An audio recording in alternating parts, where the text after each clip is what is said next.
Recording start. ठीक है।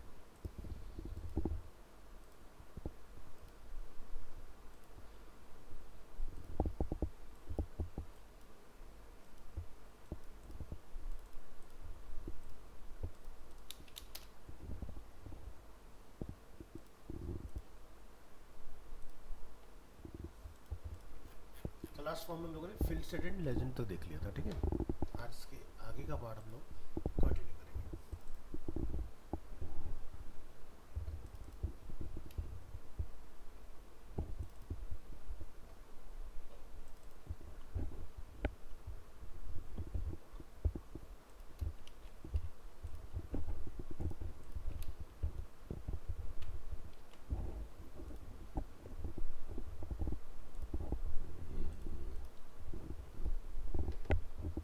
तो लास्ट जैसे हम लोगों ने एक बटन के ऊपर एक अपना पॉपअप क्रिएट किया था हेलो स्टूडेंट्स के नाम से। यहाँ पर मैंने एक डिस्क्लेमर डाला है कि note always specify the type attributes for button element, different browsers में use different default types for the button element. इसका क्या मतलब हुआ? तो यहाँ पर जो हम लोगों ने ये अपना बटन डिफाइन किया हुआ है ना, तो यहाँ पर हमने प्रॉपर्टी डिफाइन की थी, this is called attribute type. Type की वैल्यू क्या है? बटन। तो बटन जो हम लोगों ने यहाँ लिखा है ये अलग अलग टाइप्स होते हैं। जैसे कि अगर आप टॉप वाले एग्जांपल में देखें या इसके नीचे हम लोगों ने एक एग्जांपल जो बनाया था वहाँ पर हमने क्या लिखा था? Input type submit. तो बटन का टाइप बटन भी होता है, बटन का टाइप सबमिट भी होता है, बटन का टाइप आपका रीसेट भी होता है। सो अलग अलग जो ब्राउजर्स जैसे एज ब्राउजर हो गया, क्रोम ब्राउजर हो गया, ब्रेव ब्राउजर हो गया, तो जितने भी डिफरेंट डिफरेंट टाइप्स ऑफ आपके ब्राउजर होते हैं उनका डिफ़ॉल्ट बटन टाइप जो होता है वो डिफरेंट डिफरेंट होता है। बट अगर आपने टाइप बटन डिफाइन कर दिया तो क्या होगा? सभी ब्राउजर एक ही चीज़ को अंडरस्टैंड करेंगे, सब अपना अपना नहीं चलाएंगे फिर उस केस में। तो इसलिए यहाँ पर हमने एक स्टेटमेंट लिखा है, always specify the type attributes for the button element, different browsers में use different default types for the button element. इसके बाद हमने यहाँ पर जो यूज़ किया वो है डेटा लिस्ट एलिमेंट। ठीक है, data list element specifies a list of predefined options for an input element. User will see a drop-down list of the predefined options as they input data. The list attribute of the input element must refer to the ID attribute of the data list element. So for example, अगर मैं यहाँ पर अपना cursor रखता हूँ तो मैंने यहाँ पर कुछ सेंटर्स के नेम स्टोर करके रखे हुए हैं इसके अंदर। तब ये कैसे काम कर रहा है, इसके लिए अगर आप पीछे आओगे यहाँ पर तो हमने यहाँ पर डिफाइन किया एक फॉर्म टैग। इनपुट लिस्ट में क्या लिखा है? सेंटर्स। तो जब डेटा लिस्ट टैग आप डिफाइन करेंगे तो आपने मेक श्योर करना है कि आईडी में भी आपने सेंटर को ही कॉल किया हुआ होना चाहिए। ठीक है, यही हमने यहाँ स्टेटमेंट में लिखा हुआ है कि जो भी आप यहाँ पर इनपुट पर डिफाइन करेंगे वही आपका आईडी के ऊपर भी होना चाहिए। तो आप देख सकते हैं the list attribute of the input element must refer to the ID attribute of the data list element. इसके बाद हमने यहाँ पर ऑप्शंस का यूज़ किया है, लेकिन इस बार ऑप्शंस को हमने क्लोज नहीं किया। जैसे अगर आप ऊपर सेलेक्ट वाले में देखेंगे तो हमने क्या किया था? Option start, option close. Data list के केस में ऑप्शन ओपन होगा लेकिन क्लोज नहीं होगा, और वैल्यू में आपने ये सारी चीज़ें पुट करनी है। तो फ़ायदा ही नहीं, चलेगा ही नहीं। ठीक है, अपनी मर्जी थोड़ी ना होता है इसमें, ये तो प्रोग्रामिंग है, सब पहले से सेट है, यही लिखना है, यही चलेगा। यहाँ पर नेम आप जो मर्जी लिखो, चाहे आप यहाँ पे ब्राउजर्स के नेम लिख लो या फिर अपने क्लासेस के नेम लिख लो, जो करना चाहते हैं चॉइस आपकी है। बट इसको आप क्लोज आगे कर लो, कोई फ़ायदा नहीं। तो इसके अंदर हमने सेंटर्स के नेम डाले, जैसे कि साउथ एक्सटेंशन, कोहाट, प्रीतविहार, चंडीगढ़, कमला, नोएडा 1862। तो जैसे आप यहाँ पर जो भी सेंटर का नेम लिखना स्टार्ट करेंगे, जैसे हमने लिखा है यहाँ पर कैप्सलॉक अरीना एनिमेशन, जैसे मैं लिखूँगा एन तो नोएडा वाले फिल्टर हो गए, अब सारे नहीं आ रहे। तो जहाँ तक सबका नेम कॉमन था सब आएंगे। जब मैं लिखूँगा प्रीतविहार तो प्रीतविहार हो जाएगा। तो एक तो गूगल में जब आप सर्च टाइप कर रहे होते हो तो अपना भी वो नीचे से कीवर्ड ढूंढ के लेकर आ रहा होता है, वो भी कुछ यही चीज़ होती है। ठीक है, इसके बाद हमने यहाँ पर यूज़ किया दी आउटपुट एलिमेंट। आउटपुट एलिमेंट क्या काम करता है? ये बेसिकली जावास्क्रिप्ट के साथ काम करता है। तो हमने इसके लिए यूज़ करा इनपुट टाइप रेंज, इसकी आईडी है A, name is A, value is 50। Value 50 लिखने से क्या है, ये 100% होकर 50 पर रुका हुआ है। नेक्स्ट, हमने दूसरा बनाया input type number, ID is B, name is B, value is 50। ठीक है, तो यहाँ पर क्या लिखा रहा है 50 बाई डिफॉल्ट। हमने क्या लिखा, input type range plus input type number equal to हमारा आउटपुट आ जाए।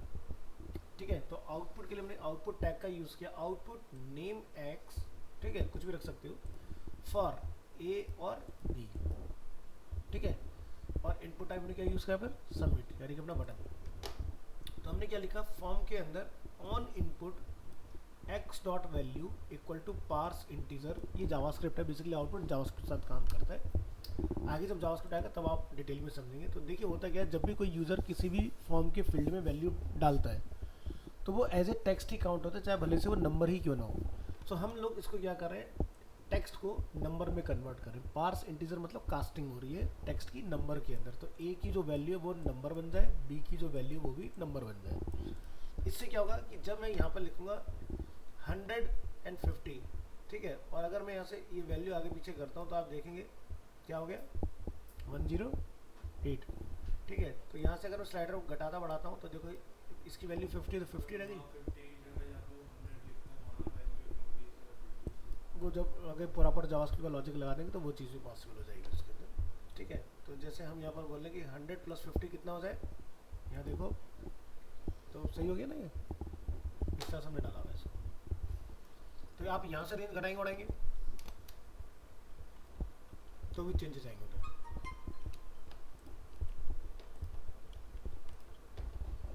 तो ये था हमारे जितने भी नंबर ऑफ एट्रीब्यूट्स हम लोगों ने लास्ट क्लास में डिस्कस किए थे। जरा ऊपर एक नज़र डालिए ब्राउजर के अंदर, input, level, select, text area, ठीक है, और बटन हम लोगों ने यूज़ कर लिया नीचे। फील्ड सेट जो मैंने आपको ये बना के दिखाया था इसके चारों तरफ, फील्ड सेट एंड लेजेंड, है ना।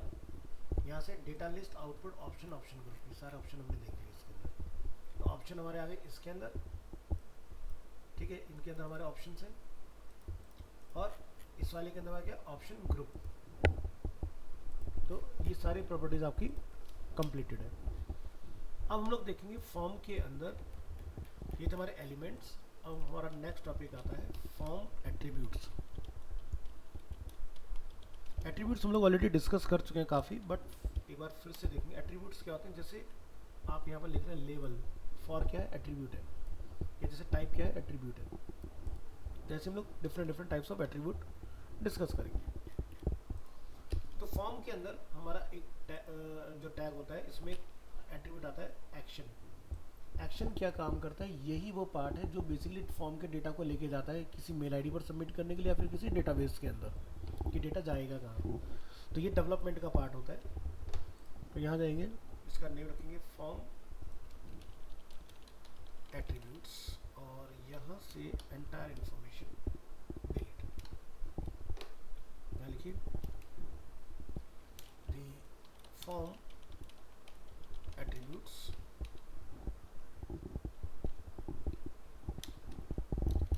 सबसे पहले देखेंगे एक्शन एट्रीब्यूट। फॉर्म के अंदर आता है action.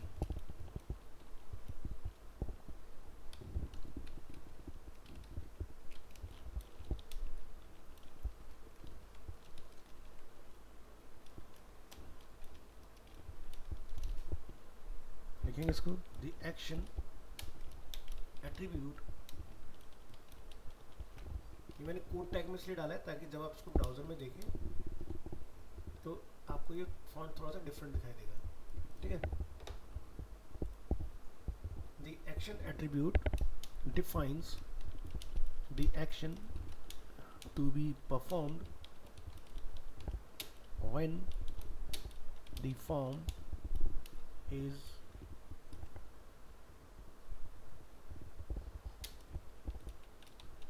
submitted. Usually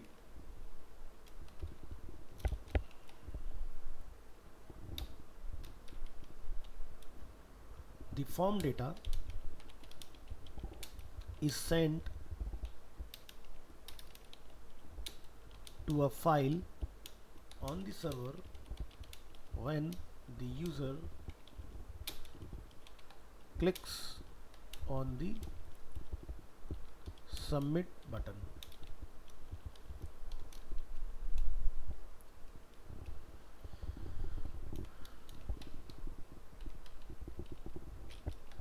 In the example below, the form data is sent to a file like action underscore page, या मैं इसको https google.com पर भेज देता हूँ. This file contains a server side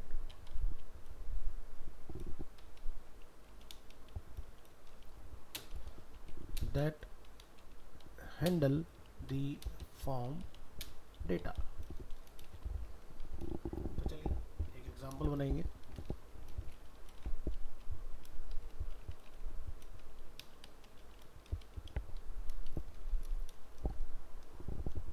और यहाँ लिखेंगे पैराग्राफ में on submit send form data to this URL.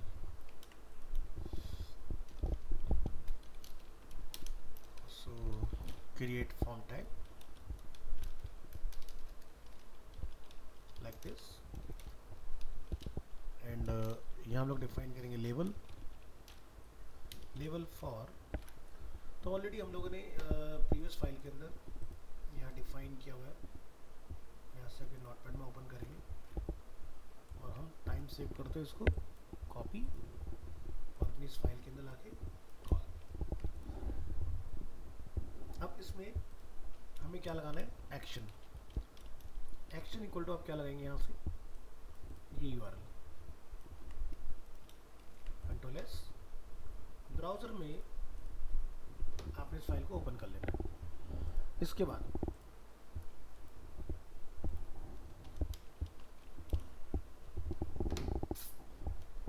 अभी URL को ध्यान से देखो क्या है, ब्लैंक है, मतलब सीधे फाइल का नेम वगैरह लिखा है. यहाँ पर मैं जाके कुछ लिख देता हूँ, let's say Arena Animation and click on submit. तो पेज कहाँ चला गया, गूगल पर. ऊपर URL में क्या लिखा है, F name equal to Arena and L name equal to Animation. तो मान लो कि मुझे गूगल में कुछ सर्च करवाना हो, ठीक है, तो गूगल में सर्च कैसे होगा, ठीक है. तो एग्जांपल मैं इसी के ऊपर क्रिएट करके दिखा देता हूँ. देखो जब भी आप गूगल में ये देखो रन करते हो इस तरह का URL आता है. अब मान लो मैंने यहाँ पे लिखा अरीना एनिमेशन प्रीत विहार और मैं एंटर करता हूँ तो ये स्टार्ट हो जाता है. तो यहाँ पर देखो ऊपर क्या लिखा है, सर्च क्वेश्चन मार्क क्यू लिखा है, ठीक है. तो ये चीज़ कैसे हम करें कि जब मैं यहाँ से डेटा सबमिट करूँ तो गूगल में जाके डायरेक्टली सर्च हो जाए. एग्जाम्पल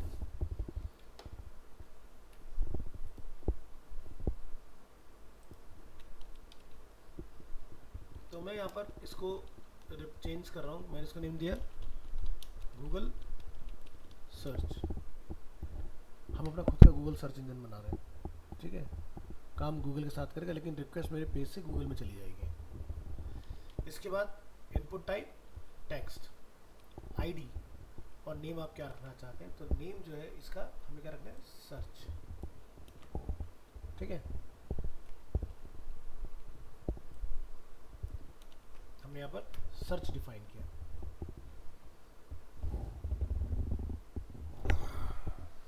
और आईडी को हमने सर्च कर दिया. यहाँ से बैक करेंगे, यहाँ पर नीचे बटन में लिख देंगे सबमिट की जगह पर गूगल सर्च और यहाँ लिख देते हैं ऊपर इस तरह से गूगल. तो जब आप यहाँ पर बैक करेंगे कुछ इस तरह से, तो इस तरह से कुछ बना रहा है.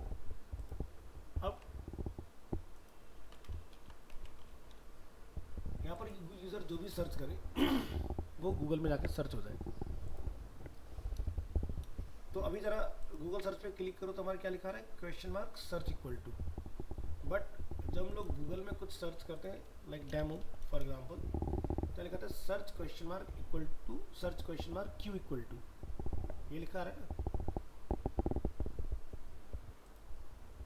और हमारा लिखा रहा है question mark search equal to.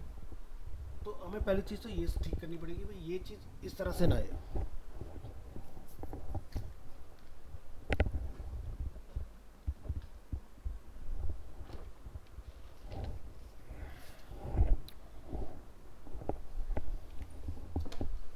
अगर हम यहाँ पर लिख रहे हैं डेमो या जिसमें लिखा डेथ क्लब फॉर एग्जांपल, तो मैं इसको कॉपी कर लेता हूँ, ये सर्च क्वेश्चन मार्क क्यू, और ये इलाके में यहाँ डाल देता हूँ फॉर एग्जांपल इधर। जैसे बैक करेंगे यहाँ से और गूगल सर्च पर आते हैं तो यहाँ पे क्या लिखा रहा है, क्वेश्चन मार्क सर्च, इस तरह से कुछ हमें यहाँ पर डिस्प्ले हो रहा है। तो मुझे कुछ ऐसा चाहिए कि डेटा मेरा जो है वो गूगल की सर्च फील्ड तक चला जाए। चलो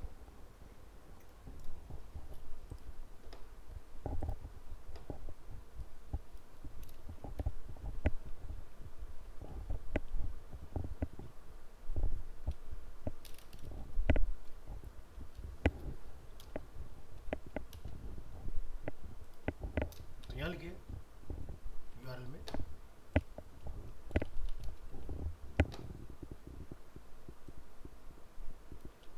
सर्च का पार्ट यहाँ पर इस तरह से, और फील्ड का नेम हम लोग क्या रख देंगे, क्यू। ठीक है, इतना करने के बाद अपने पेज को रिफ्रेश कराइए।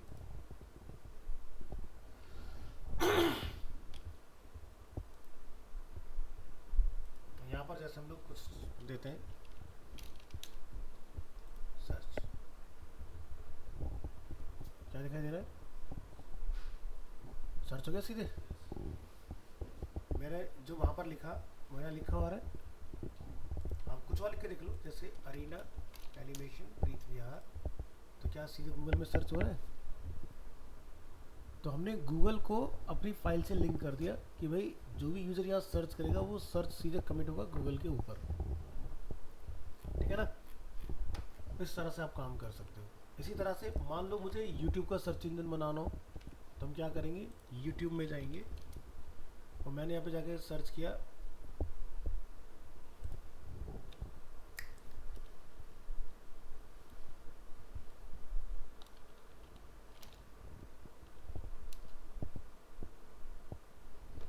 तो यहाँ पर आप देखेंगे ऊपर क्या लिखा रहा है। ठीक है, तो ये आप यहाँ से पूरा कॉपी कर लेंगे,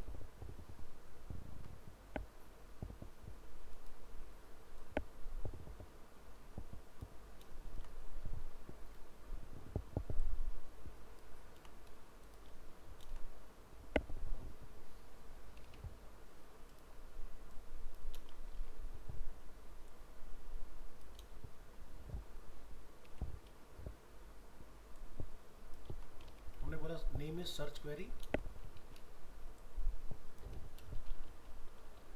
यूट्यूब सर्च यूट्यूब, और यूट्यूब को भूल जाता है। ठीक है,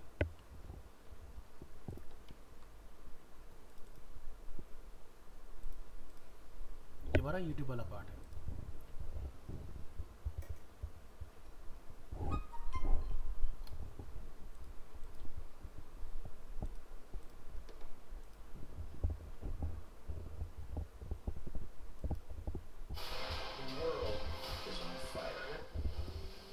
काम कर रहा है,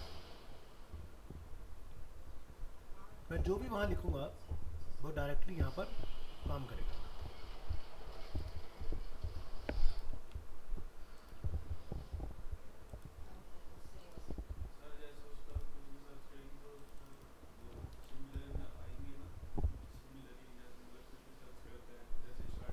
ये एक तरह का यूट्यूब भी बन गया आपका, यहाँ पर जो वहाँ कर रहे हो वही सारा काम यहाँ भी करेगा।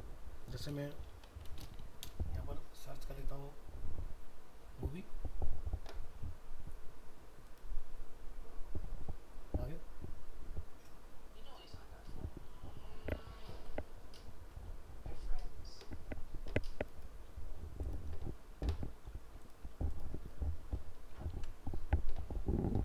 आज की इस एक्सरसाइज से तुम्हें ये समझ में आया कि नेम कितना इंपॉर्टेंट रोल प्ले करता है, ठीक है।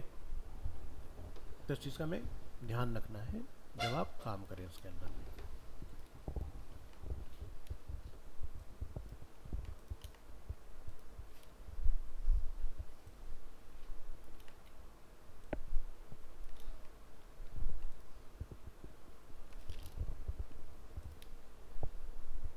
ये था अपना गूगल सर्च एग्जाम्पल और ये यूट्यूब सर्च एग्जाम्पल।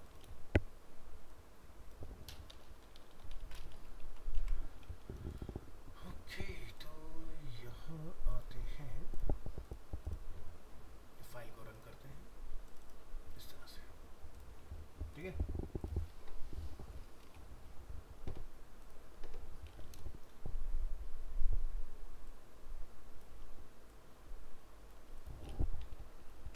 ये वाला पार्ट अपना कंप्लीट। अब यहाँ पर लिखेंगे इसके बारे में P tag and P tag close. एक छोटी सी टिप आपके लिए जिसको मैं हाईलाइट करूँगा स्ट्रॉन्ग टैग के अंदर।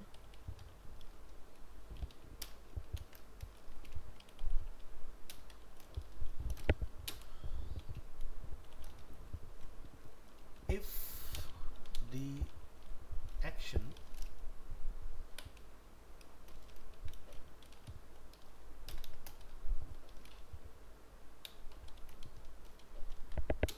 attribute is omitted, the action is set to the current page।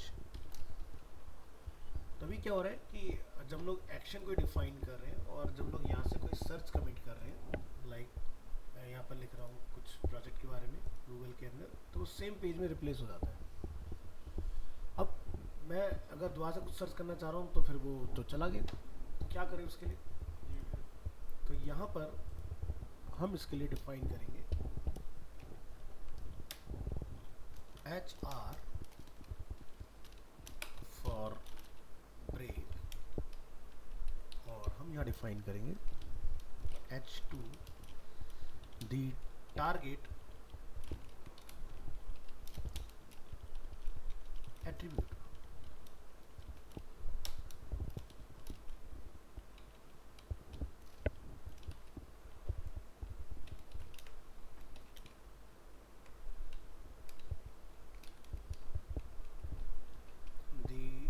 Target attribute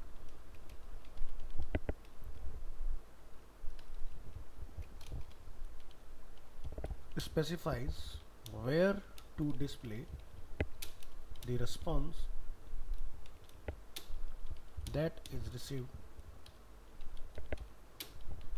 after submitting the form।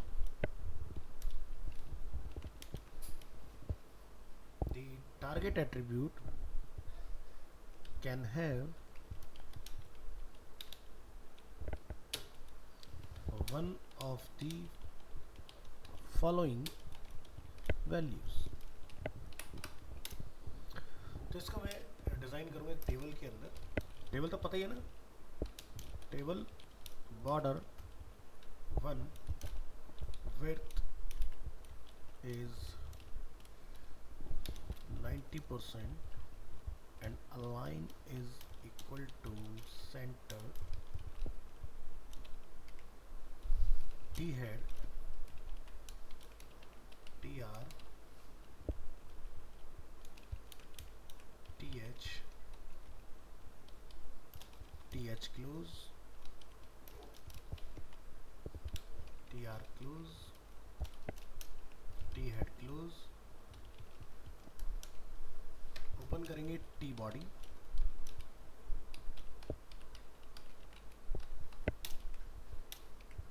T body close and table tag close. तो यहाँ चलेगा T D instead of T H.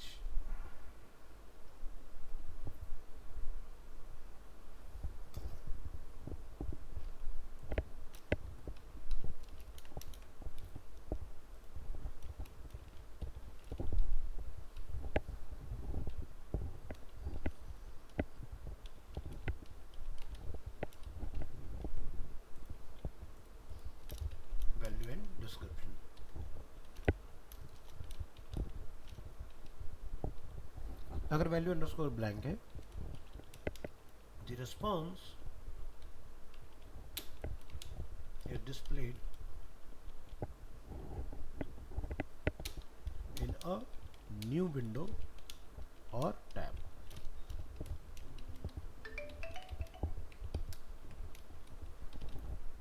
अगर self है, by default self होता है, ठीक है।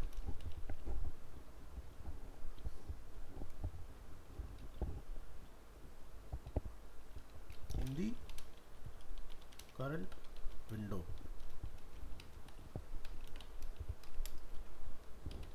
एक होता है parent, the response is displayed in the parent frame.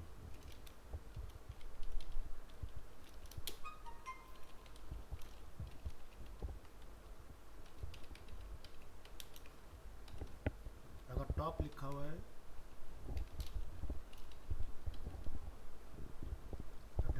response is displayed in the full body of the window।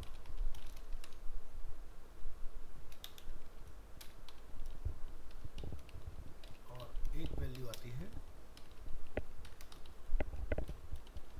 Frame name,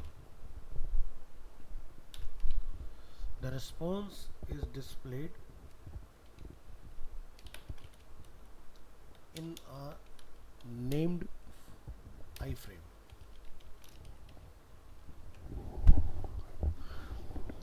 इस तरह से बेसिकली ये आपके डिफरेंट ऑप्शंस होते हैं। बट फ्रेम सेट जो है वो अब डिसकंटिन्यू हो चुका है, तो फ्रेम सेट और टॉप का कोई काम नहीं है, ब्लैंक, सेल्फ और फ्रेम नेम ही तीन चीज़ें काम करती हैं वो। तो चलिए ट्राई करेंगे टेबल के बाहर। पहले आउटपुट चेक कर लो क्या आ रहा है।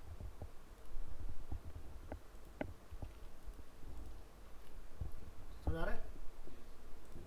हमने अपना स्ट्रक्चर बना दिया इस तरह से।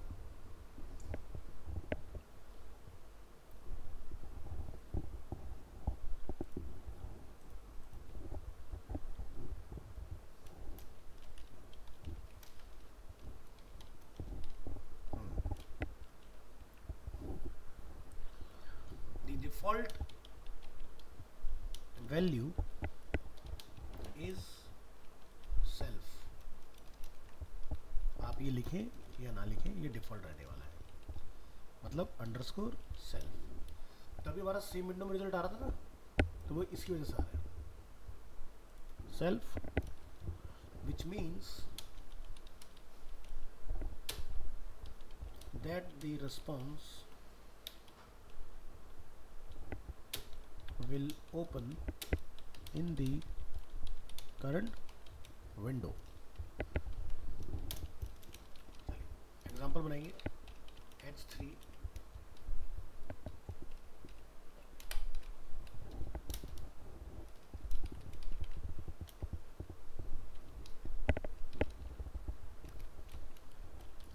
here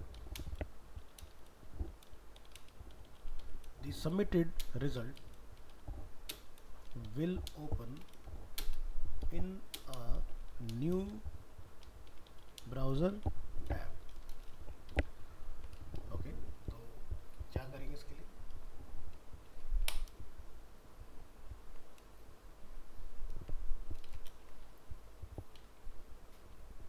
यहाँ पर जो मेरा सर्च है, मैं उसमें क्या लगा रहा हूँ, टारगेट, और यहाँ पे क्या लिख रहा हूँ, अंडरस्कोर ब्लैंक। रिफ्रेश करेंगे यहाँ पर, तो अब जब मैं यहाँ पर सर्च करूँगा कुछ भी, तो ये इसको छोड़ के एक नया ओपन करेगा। देखो पहला वाला मेरा एज इट इज रह गया है ना, ये हमें बेनिफिट आया इसका, टारगेट ब्लैंक लिखने का। अब हम लोग बात करेंगे यहाँ पर मेथड एट्रीब्यूट की। क्या लिखेंगे, HR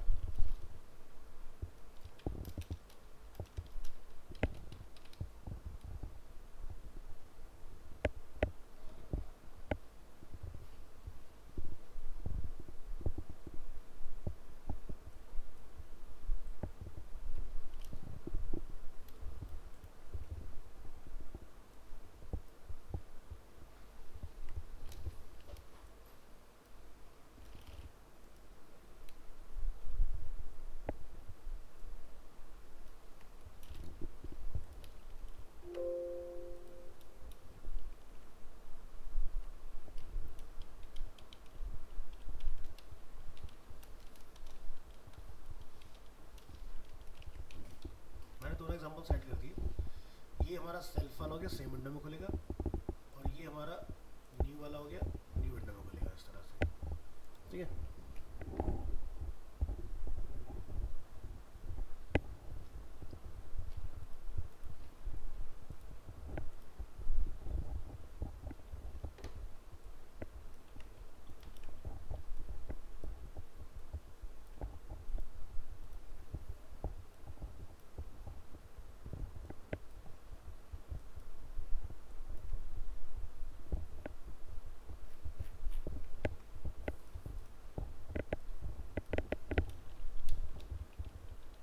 method attribute,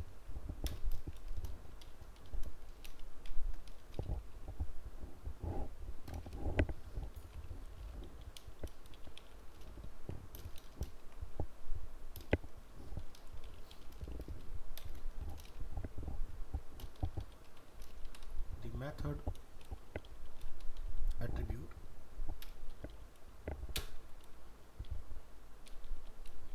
specifies the HTTP method to be used when submitting the form data. The form data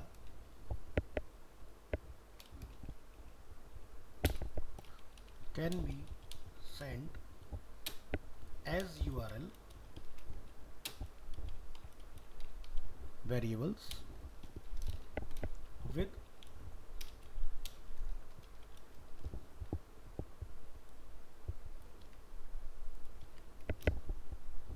method equal to get.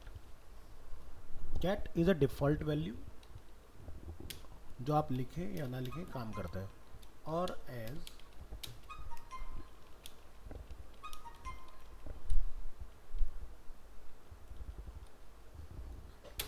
post transaction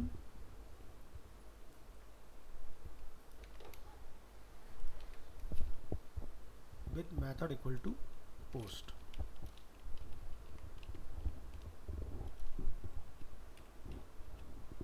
ठीक है, तो दो मेथड होते हैं, get and post. By default जो भी हम लोग फॉर्म टैग बनाते हैं उसके अंदर मेथड हमारा गेट रहता है। गेट होने की वजह से ही हमारा क्या होता है, यहाँ पर लिखा था एफ नेम और एल नेम, ठीक है। अगर ये पोस्ट होगा तो एक तो हम लोग गूगल पे पोस्ट नहीं कर सकते कुछ भी, क्योंकि पोस्ट वहीं हो सकता है जिस साइट के ऊपर हमारा मतलब कंट्रोल होता है, मतलब वो साइट हमारी होती है, वहीं पर हम लोग पोस्ट वगैरह चला सकते हैं। ऐसे आप किसी भी वेबसाइट पर कुछ भी डेटा पोस्ट नहीं कर सकते हो। या जैसे सोशल मीडिया के अंदर आपका पोस्ट का कंट्रोल होता है, क्योंकि वहाँ पर आपको उस तरह की परमिशंस दी जाती हैं।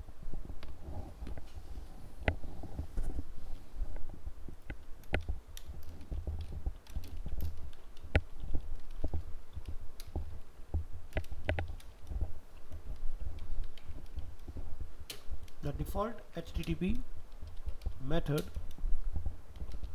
when submitting form data is get. Example, HC tag and close. यहाँ लिखेंगे example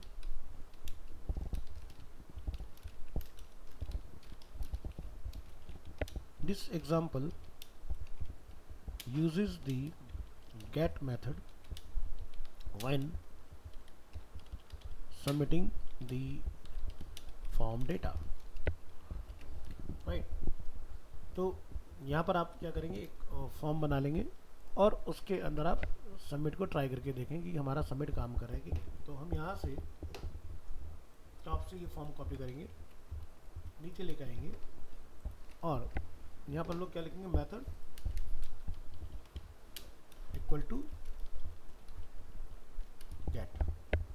गेट आप स्मॉल में लिखे कैपिटल लिखे, दोनों ही एक्सेप्टेबल होते हैं, कोई दिक्कत नहीं होती इसके अंदर। सो ब्राउज़र में आएंगे, रिफ्रेश करेंगे और यहाँ से मैंने लिखा name like Abhishek Tyagi and submit.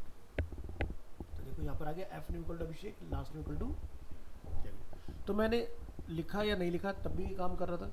तो गेट क्या समझ में आया, डिफ़ॉल्ट है ना। अब पोस्ट के साथ देखेंगे।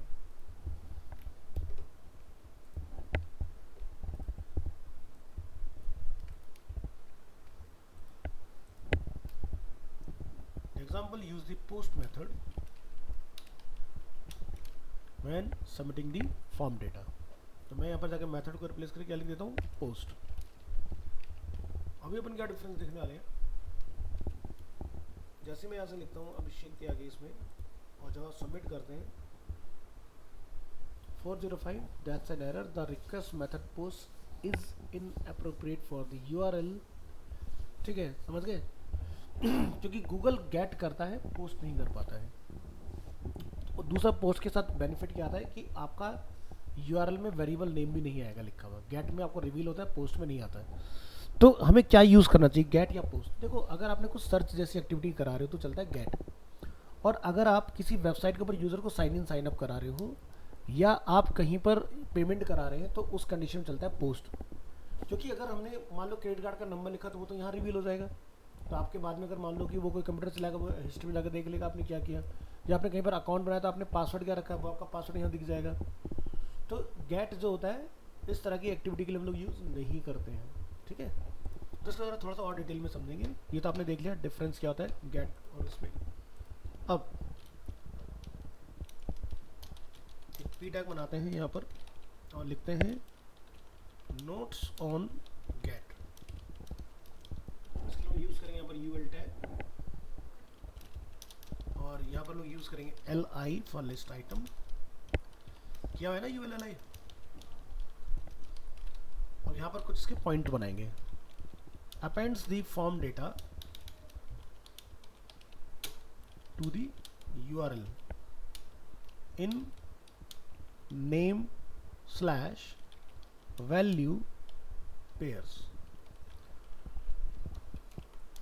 Next, never use get, never use get to send sensitive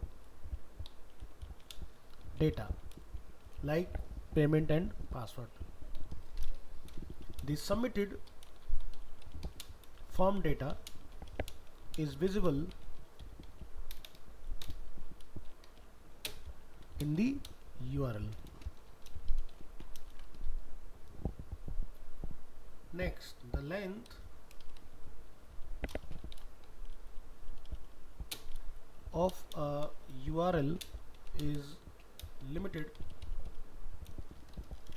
2048 characters. यानी कि अगर हम लोग गेट से कोई डेटा भेजेंगे तो मैक्सिमम 2048 कैरेक्टर से आप सबमिट कर पाएंगे, इंक्लूडिंग वाइट स्पेस. पोस्ट में अनलिमिटेड डेटा भेज सकते हैं हम लोग. Next, useful for form submission where a user wants to bookmark the result like Google search. Get is good for non-secure data, likely query strings in Google. तो ये आपके gate से रिलेटेड कुछ पॉइंट्स हैं, डूज एंड डोंट्स. क्या है फायदे हैं, क्या नहीं है, मतलब प्रोज एंड कॉन्स हमने यहाँ पर डिस्कस किया. अब बात करेंगे हम पोस्ट के बारे में.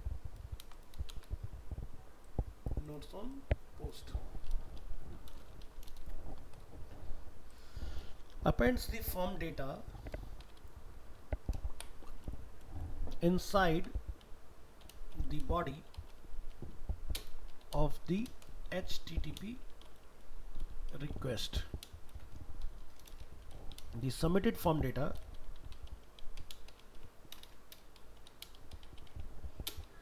is not shown in the URL. Next,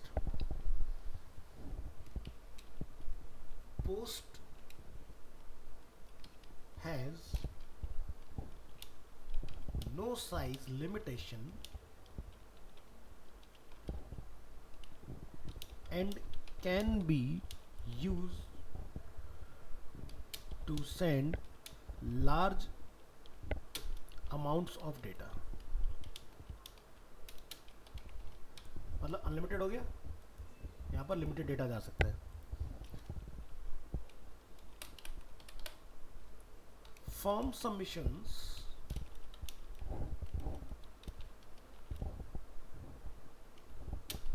with post cannot be bookmarked. So एक छोटी सी टिप देंगे आपको यहाँ पर, हमने ऊपर कहीं डिफाइन किया था sir, tip tip tip tip, yes.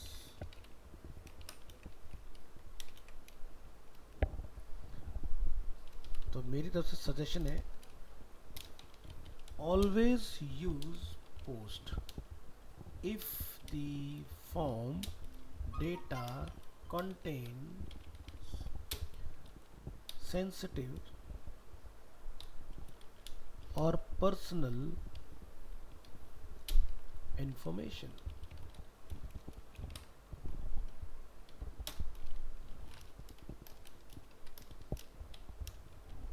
ठीक है, तो फॉर्म एक इम्पोर्टेंट पार्ट है जिसको मैं आपको थ्योरी के साथ पढ़ा रहा हूँ ताकि आपको एक एक चीज़ के बारे में पता हो।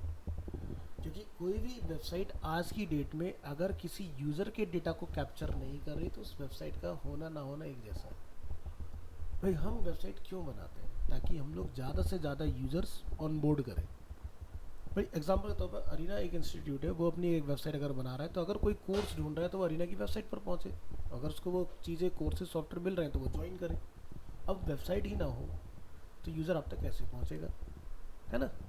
तो इसलिए आज के में वेबसाइट को मीनिंगफुल वे में इस्तेमाल करना बहुत ज़रूरी है। अब हम लोग देखेंगे नेक्स्ट इसके अंदर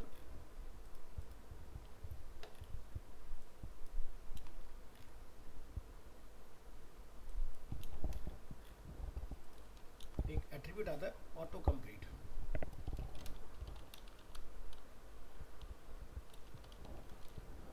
auto complete attribute,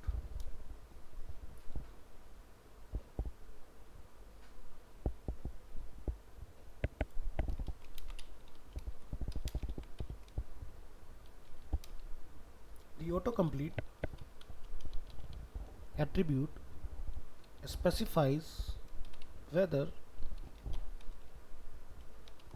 a form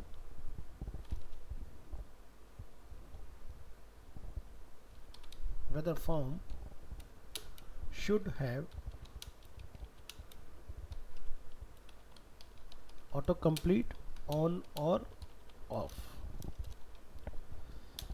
When autocomplete is on,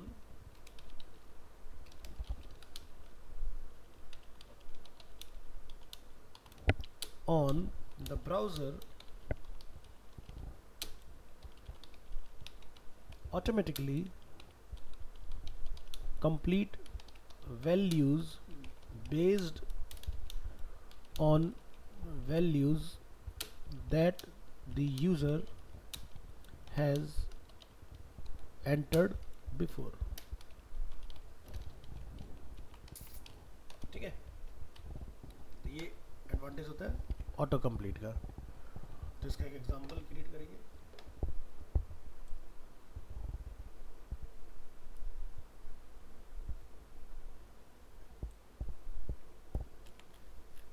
यहाँ जाएंगे नीचे, यहाँ लिखेंगे इसके बारे में, a form with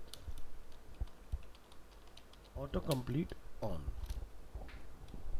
तो हम यहाँ पर जाके एक एट्रीब्यूट लगा रहे हैं ऑटो कंप्लीट ऑन।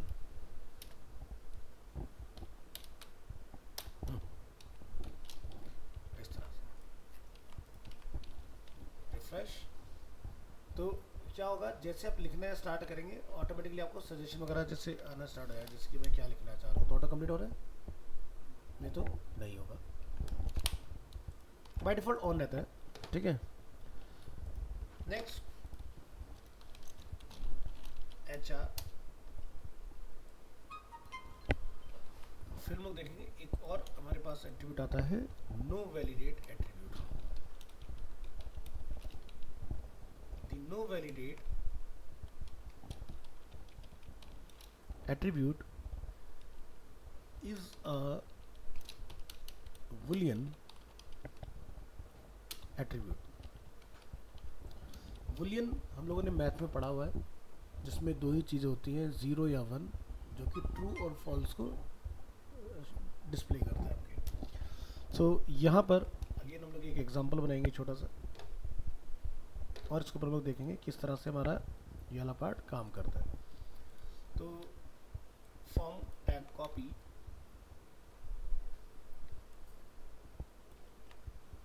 यहाँ पर हम लोग इसको पेस्ट कर लेंगे इसके अंदर और लिखेंगे A form with a no validate attribute. तो यहाँ पर हम लोग जाके लिखेंगे नो वैलिडेट, इस तरह से VALIDATE। तो यहाँ पर मैं जैसे एक फील्ड बना लेता हूँ लाइक ईमेल, और यहाँ पर लोग लिखते हैं यूज़र के लिए enter your email like this.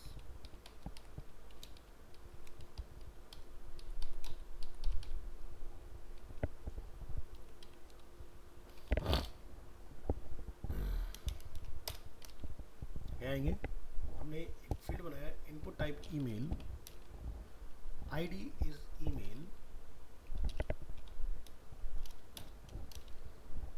And name is email, और नीचे हम लोगों ने यहाँ पर क्या यूज़ करा है, सबमिट का। ठीक है, तो अगर हमारे पास कोई डायनामिक लैंग्वेज लगी होगी पीछे ना,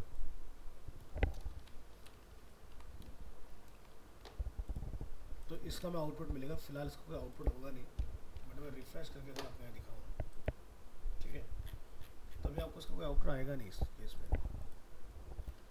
नो वैलिडेट का मैं आपको कैसे समझाऊँ, इसका एक लाइव एग्जांपल मैं आपको दिखाता हूँ, यहाँ पर ऑनलाइन दिखाता हूँ। जब बूटस्ट्रैप में आप आएंगे तो हम यहाँ से फॉर्म में आते हैं वैलिडेशन, तो आप कोड में क्या देख रहे हैं लिखा हुआ,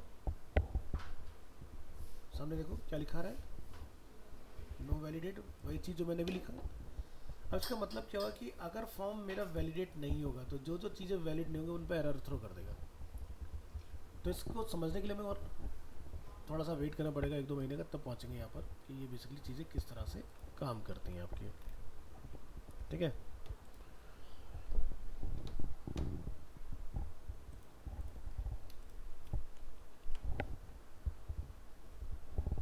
तो नो वैलिडेट क्या करता है, specifies the form data should not be validated when submitted.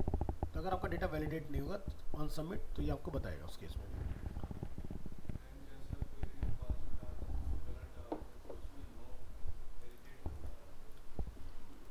वो भी लग सकता है जब बूटस्ट्रैप पे जाओगे। अभी हम लोग जावास्क्रिप्ट जो सीख जाएंगे, HTML अभी HTML चला है, फिर CSS आएगा, फिर जावास्क्रिप्ट आएगा। तो हम लोग जावास्क्रिप्ट के अंदर भी रिक्वायर्ड वगैरह जो होता है वो भी वैलिडेशन के लिए यूज़ होता है, उससे हम लोग हैंडल कर लेते हैं इन सब चीज़ों को। हम लोग बात करेंगे टाइप्स ऑफ इनपुट कि जैसे अभी आप यहाँ देखो मैंने एक नया टाइप यूज़ करा अभी ईमेल, है ना। चलिए इस फाइल को क्लोज कर लेते हैं।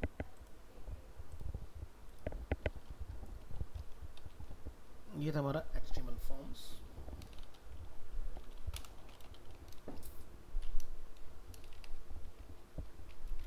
Number 1 file.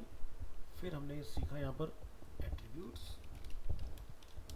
फिर हमने सीखा यहाँ पर एलिमेंट्स। अब हम लोग एक नई फाइल बनाएंगे, नंबर 4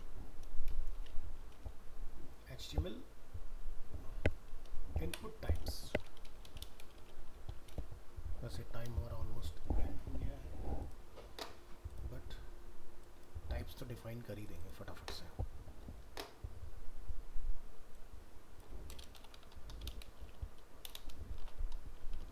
समझ आ रहा है थ्योरी के साथ, ठीक है, कि अगर कोई चीज़ है तो क्यों है, उसके पीछे का आपको पता होना बहुत ज़रूरी है।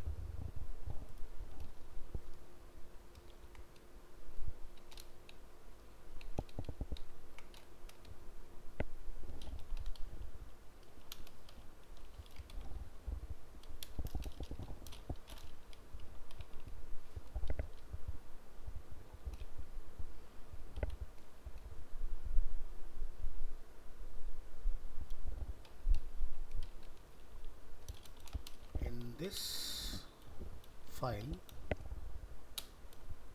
we describe the different types for the HTML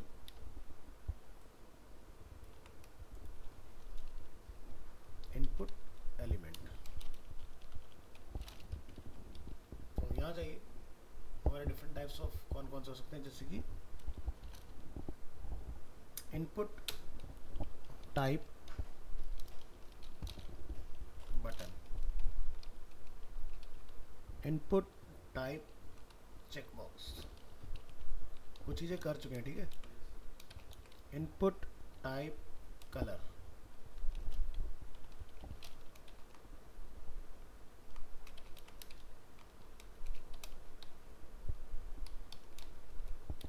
input type date, input type date time local, input type email,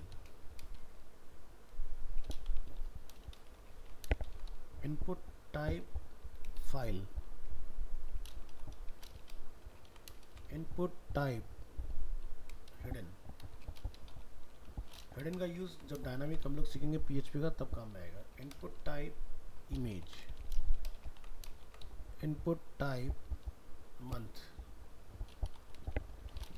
input type number, number हम लोग यूज़ कर चुके हैं।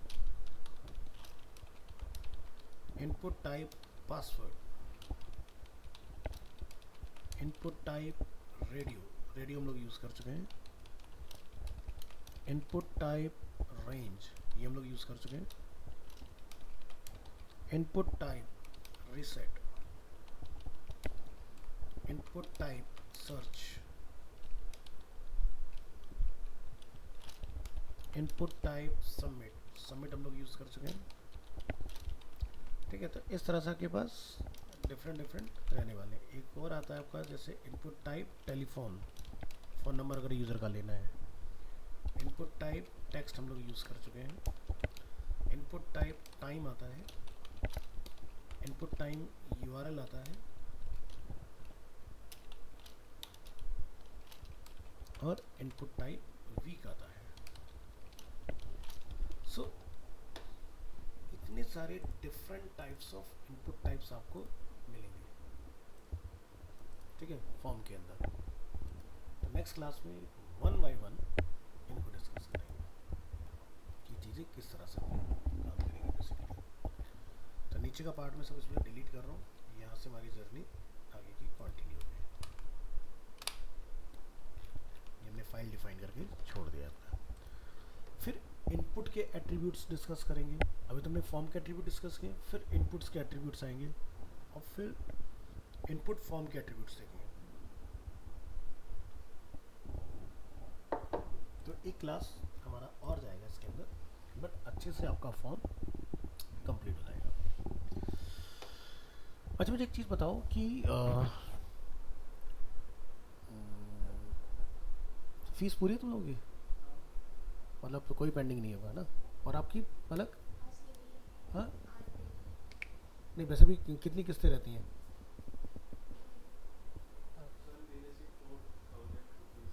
हाँ, अच्छा, मतलब बात हो रखी है उस चीज़ के लिए ना, ठीक है। वैसे सब पूरा है। तो अगर हम लोग रेगुलर क्लास कर लें, कब तक है? ये महीने में ख़त्म हो जाएगा ना? तो ये महीना कर लो। फिर मैं क्या करूँगा ना, एक दिन जैसे क्लास तुम्हारी यहाँ होगी, एक दिन मैं ऑनलाइन क्लास कराऊँगा आपको, तो वो रहेगी साउथ टेक से, वो भी बैच सेम ही उस पर चल रहा है। तो दोनों दिन में आपका रेगुलर रहेगा ना, तो चीज़ें हम लोग कॉन्टीन्यूटी में सीखेंगे, टाइम से अपनी प्रैक्टिस करते जाओ और टाइम से अपनी चीज़ें कंप्लीट कर पाओगे आप लोग, क्योंकि आप दो ही लोग क्लास ले रहे हो इसके अंदर, तो साथ में चीज़ें बढ़िया से निपट जाएंगी। जैसे देखो, मैं सुबह के जो बैच कराता हूँ ना, जो तुमसे पहला वाला बैच होता है, तो देखो ये यहाँ भी पढ़ रहे हैं साउथ टेक्स में, और ये यहाँ प्रीतिवार में भी पढ़ रहे थे। रेगुलर चल रहा है ना, यानी कि जो पूरा महीने में बच्चे सीखते वो 12 दिन में हो गया हमारा, यानी कि 2 संडे बीच में, टोटल एक महीने में 12 क्लास से ज़्यादा होती नहीं है, है ना। एक हफ्ते में 3 क्लास बैठती है, तो हमारा एक डेढ़ हफ्ते के अंदर हमारा जो टॉपिक होना था महीने भर में ख़त्म हो गया, तो टाइम सेव होगा आपका। तो मैम से एक बार बात कर लेंगे और अगर ऐसा पॉसिबल हो तो तुम्हारा फिर रेगुलर करा देंगे, ठीक है, 9 बजे के उसमें। तो ये महीना तुम्हारा भी शायद एग्ज़ाम चलने में, या तुम्हारे, हाँ तो ये महीने में ओवर हो जाएंगे ना, ठीक है, नेक्स्ट मंथ से कंटिन्यूटी में कंप्लीट कर लेंगे चीज़ों को। चलिए जी, मिलते हैं नेक्स्ट क्लास में, थैंक यू।